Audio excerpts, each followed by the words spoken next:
তো hello everyone, আমি টুম্পা। আর আজকে আমার সারা দিনের কি কাজ থাকে, আজকে অন্যতম ব্যস্ততার একটা দিন, সেটা তোমাদের সাথে শেয়ার করব। আর চলো শেষ পর্যন্ত ভিডিওটা দেখতে থাকো, আমি বেশি কিছু বলবো না। আর আজকে সকাল থেকে প্রচণ্ড শরীরটা খারাপ ছিল, তাও আমি এত কিছু কাজ করছি, কারণ মা বাবা কাজে গেছে আর খাবার তাড়াতাড়ি করে পাঠাতে হতো, তার জন্য আমি রান্নাঘরে সেই রকম কাজগুলো করছি, সেটা তোমাদের সাথে শেয়ার করছি। আর এদিকে আমার ভাইও হেল্প করে দিচ্ছিল। তো ভিডিওটা শেষ পর্যন্ত দেখতে থাকো আর লাইক করে দিও যদি চ্যানেলে নতুন হয়ে থাকলে, আর চ্যানেলটি সাবস্ক্রাইব করে দিও। তো ভিডিওটা দেখতে থাকো।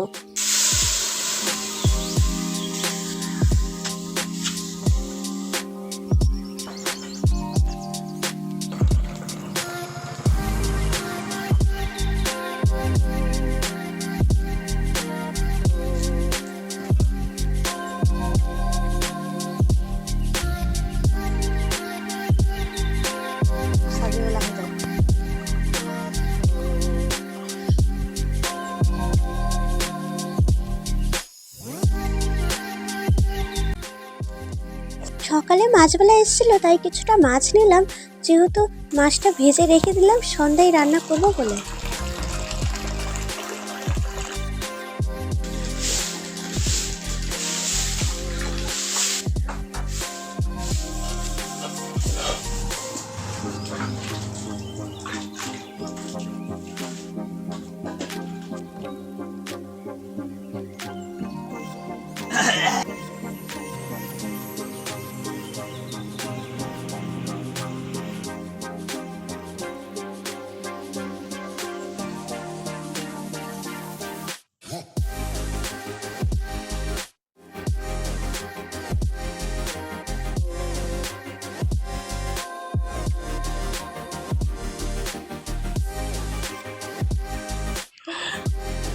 তো গাইস, তোমাদেরকে একটা কথা বলি, এতটাই আমার হাসি পাচ্ছে।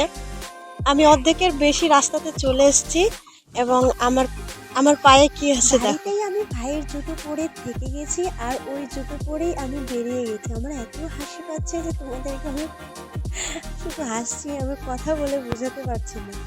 তারপরে যেখানে সেলাই শিখি সেখানে গেলাম, দেখছি আজকের সেলাই মেশিন আসলো, আর আজকে থেকে আমি আজকে প্রথমবার মেশিনে পা রাখলাম। এখানে দিয়েছিল চক ফিতা, সবগুলো এনে দিয়েছিল, যেহেতু ওগুলো নিজের টাকায় নিতে হবে। পরে এই যে দেখতেই পাচ্ছ, প্রথম অনেক এক্সাইটেড আছে যে আমি প্রথমে সেলাই মেশিনে পা রাখলাম।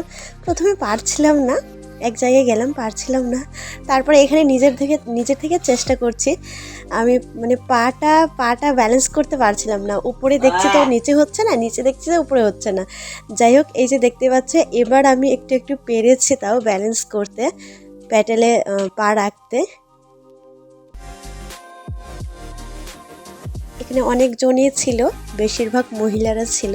তারপরে আমার এখানে বান্ধবী বলছে আমাকেও লে ক্যামেরাতে, ওকে নিচ্ছি, তো ওই আবার আসছে না। তারপরে বাড়ির জন্য রওনা দিলাম। আস্তে আস্তে দেখছি এখানে অনেকগুলো কুল ছিল। বাড়ি আসলাম, এবার আমাকে পড়াতে যেতে হবে। তো প্রায় 2টোর দিকে বাড়ি এসেছিলাম, 1 ঘন্টা সময় ছিল। 1 ঘন্টার মধ্যে খাওয়া দাওয়া করা, কাজ করা, বাসনগুলো মেজে তারপরে চলে গিয়েছিলাম যাওয়ার জন্য। রেডি হলাম, এখানে দেখতে পাচ্ছ, স্নান করে তারপরে রেডি হচ্ছি।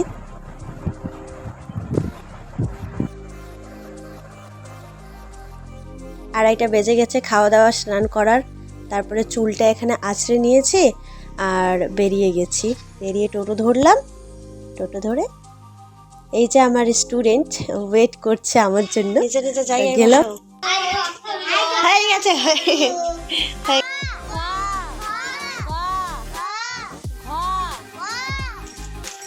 পরে বাড়ি চলে আসলাম। বাড়ি এসেই চেঞ্জ করলাম। চেঞ্জ করে দেখতে পাচ্ছ যে কটা বাজে, 6:30।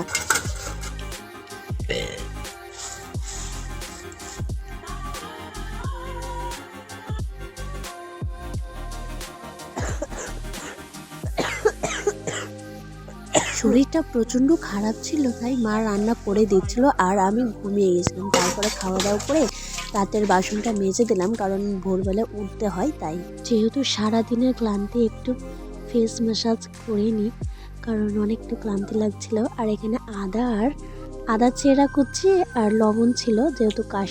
হয়তো ব্যস্ত, কিন্তু এই ব্যস্ততার মধ্যে ছোট ছোট স্বপ্ন লুকিয়ে থাকে। তো আজকের মতো এইটুকু রাখলাম। দেখা হবে।